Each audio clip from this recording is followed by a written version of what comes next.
What's up guys, it's Rowan here from AOSTV TV. The HSC can feel like one of those things where if you screw up one assessment, the entire HSC is a bust. But this is so far from the truth, and today I'm going to be chatting to a student, David, who scored 60% in HSC English during the year and was able to turn that around and end up scoring a band 5 with a 20% plus improvement in HSC English. Proof that it's not too late to turn your results around with hard work and the right approach. So David, welcome. Yep, thanks very much for inviting me. Now, congratulations in the turnaround. I mean, it's, I think, fantastic to see that you were able to go from, a 60% to 82, is that right? Yep, it was, yeah. Now, I'd love to find out what happened in that first assessment where you ended up getting a 60%. So my first assessment was a human experience essay, which was like a new part of the syllabus. First of all, I've been going through all the sites, trying to figure out what the syllabus actually was talking about. But then, in the results, I realized that one of my essays, which I wrote, got 12 out of 20, which was 60%, which was not great. And during the year, it improved a little bit and went up and down, but it's just, I was just so shocked by my result. And how did you feel? So you got it, Yep. You've got it back, it says 12 out of 20. Yep. What were you thinking when you saw that? To be honest, I thought the world was end. Like, the world was gonna end. Like, I was just so down on myself, like, because of the efforts that I tried to put in. By like end of preliminary exam, I was like, okay, I'm going to year 12, start strong, and then I'm gonna smash this internals. But it didn't turn out that way. It was just 12 out of 20, just a mark there, and I just had to look at it.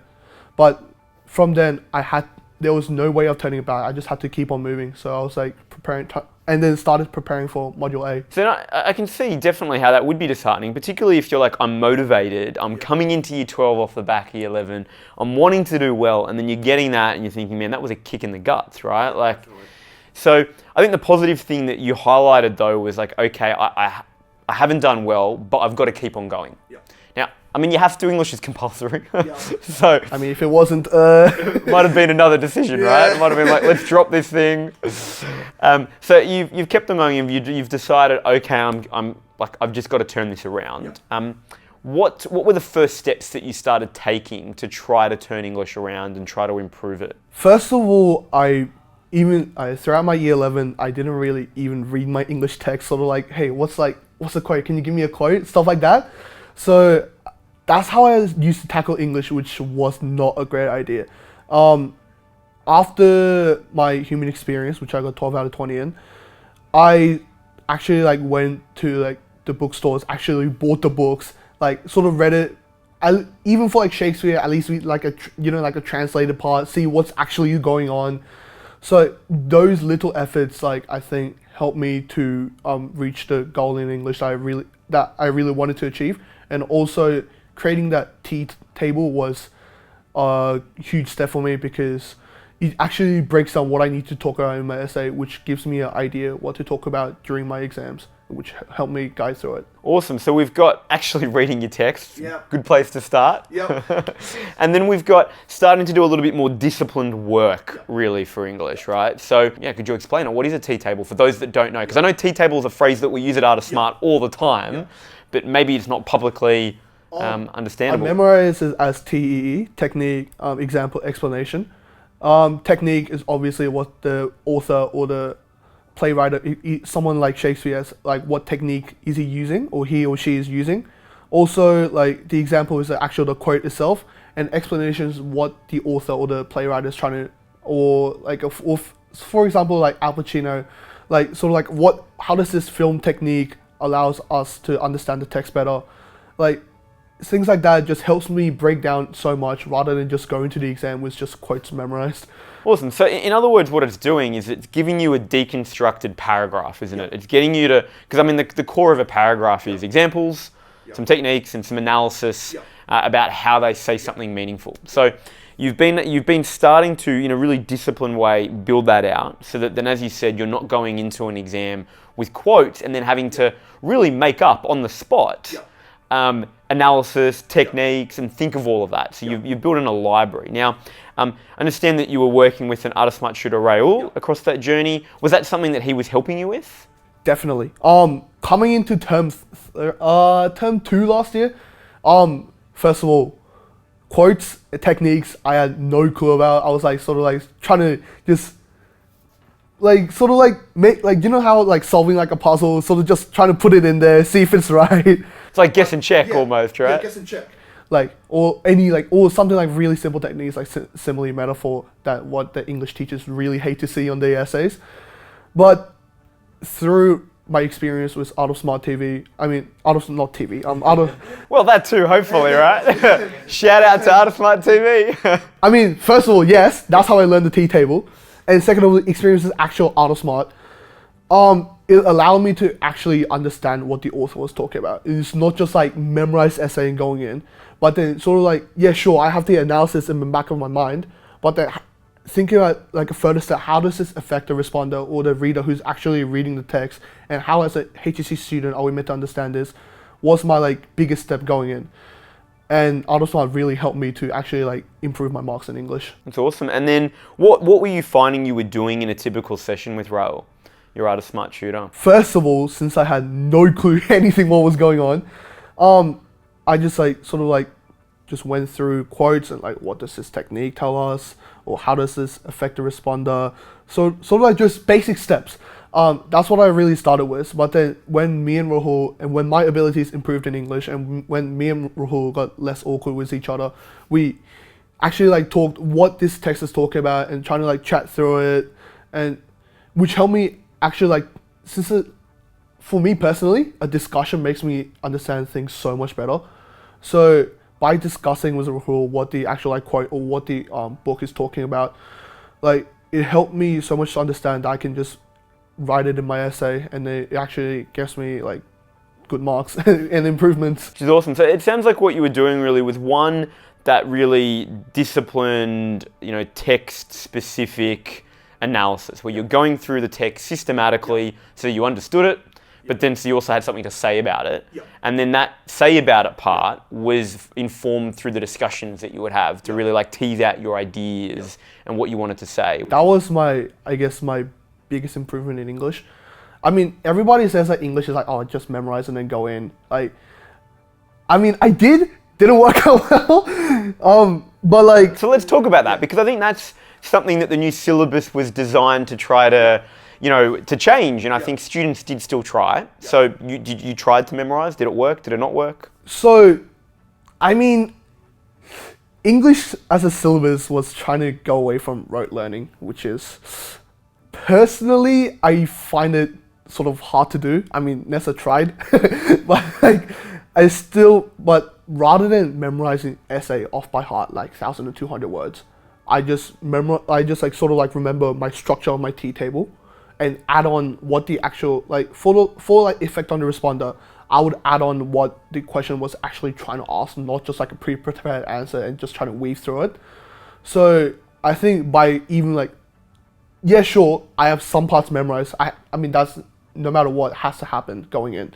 But like, actually like thinking about it on the spot and able to write down the effect on a responder that is linking back to the question, I think that was my biggest improvement going into English. Awesome. So it sounds like, what you were doing then was you weren't memorizing an essay, but what you were doing was, because the goal of the T-table really is to give you a library of quotes and analysis that you can look at a question and go, oh, okay, and then you'll remix the different quotes and you'll be able to then say something that's a little more articulate, more sophisticated. You've still got to do the work of structuring it and defining your thesis, but it's sort of this middle ground, isn't it?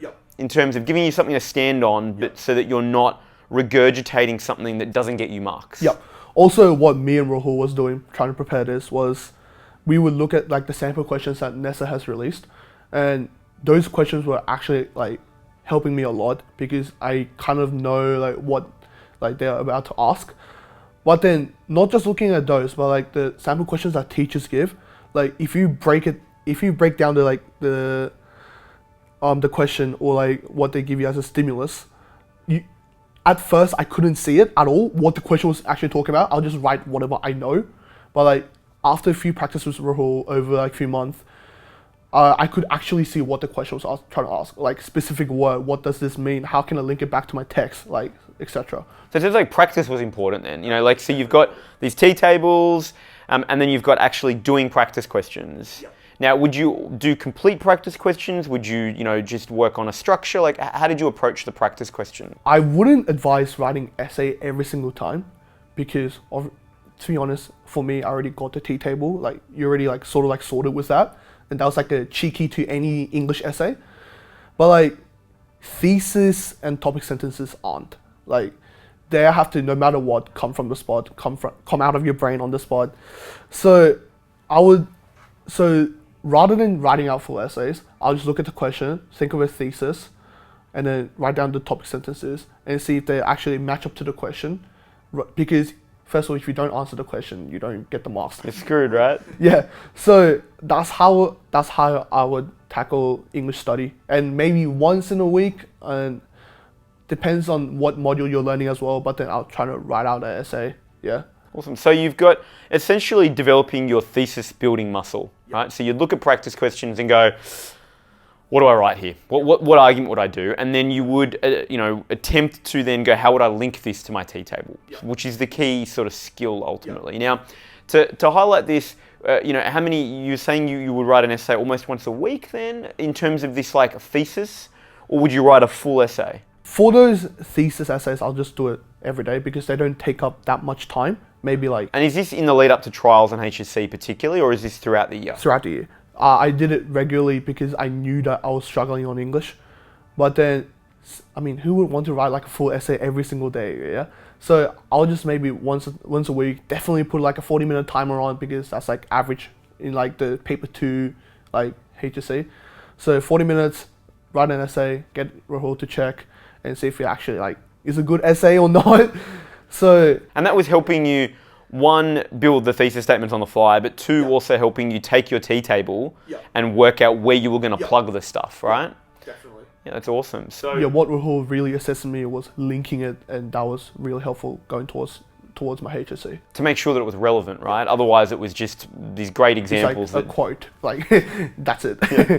Awesome. Now, do you have any other suggestions? Given that you've navigated the new syllabus for English, do you have any other suggestions for students that would help them as they go through, HSC English? HSC English is, I reckon, like even if you're a math or like a science student, like which I think is your exposure to a lot of different types of questions is some key thing. I think that writing thesis and like topic sentences, like they would help me so much in actually pushing an opinion. So it's not just like an informative text. It's like I'll break it down, but like actually have like your personal voice going in, which I think English is personally about. Like it's just about the personal voice. As long as you have some backups, I reckon that's how you really succeed in English. So just expose yourself to a lot of like different practice questions. I think that'll be very helpful towards HSC. Which is awesome. And I'm mindful though, the big question then in that is, well, where do you get these practice questions, right? Because there's a new syllabus, there's only, there are some sample papers and there is one HSC paper now. You're doing a question every week. That's what you were sharing, right? You would have run out of questions pretty quickly. Yeah, definitely. So what did you do? How did you find them? It was not just like the sample questions from NESA, but then first of all, for me, our school teacher has gave out like a list of sample questions that they just like came out on top of their mind. Yeah, sure, there can be some dodgy ones, there can be some good ones. I mean, humans can't be perfect, right?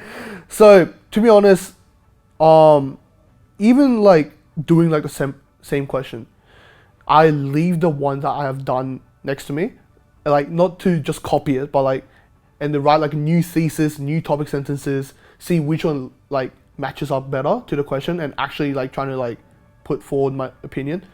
So I reckon by sample questions and the questions that the teachers gave me, like helped me a lot to just like structure the thesis and those questions. So yeah, And so I think what you've highlighted is actually a really great idea, which is that most of the time the first thesis we come up with is actually not the best one. So I think the point here is that you can reuse questions, right? You don't feel like, well, I've done that once, it's done. It's actually, well, I've done it once and maybe I can come up with 2 or 3 other alternate thesis statements and maybe one of these other ones are better. which is awesome.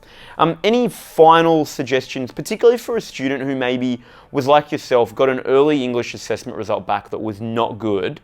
What would you say to them to help them get through that, bounce back? To be honest, I'll just share my results. For my internal rank, out of 100 students, I was 61st, and which got me a 79 out of 100 assessment mark in my NESA HSC. And my examination mark for HSC was 85 out of 100, so which averaged out to be 82. But the weighting of it, yeah, sure, HSC is no matter what pressuring, because obviously because it's an exam that everyone has to go through and everybody stresses out, and English might not be the strong area for everyone, because personally for me it wasn't. I was a math and science guy. So I reckon don't be down by one assessment.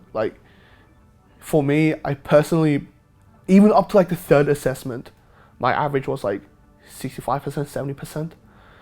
And my trials, I got 83 out of 100 raw mark. So I reckon push it through the end. It's about who has the most resilience, I guess.